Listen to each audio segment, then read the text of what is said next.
Tim mar Kenya mar joma nigi both mar winjo wach mar Deaflympics osingo madhi timo maber e tuke mag Deaflympics machakore Tokyo Jumamos. Jagoro mongirore migawo mar tuke Elijah Mwangi osingo ni sirikal dhi chiwo shillings milion 5 ne rekod ma jo Kenya oketo.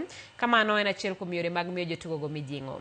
Jatugo ka jatugo madhi yudo goldi idhi mi shillings milion 3, ka joloch mag silver idhi mi milion 2 to bronze milion 1. Tim mar Kenya nigi jotugo kod apisas 180 madhi e tuke go.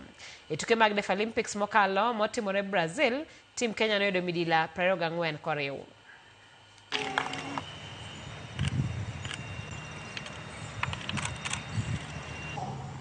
Any gold medal that you bring, as per His Excellency the President William Ruto, Directive 3 million will be up for grabs.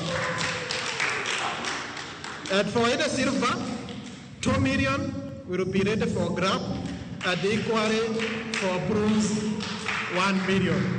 5 million will be awaiting for any record that will be broken. I'd like to say thank you so much to the Principal Secretary and the entire government fraternity for supporting us 100%. And we do hope that when we fly to Tokyo, Japan, we will be ready and we will be committed as a team. And also the PS who has promised us the cash awards.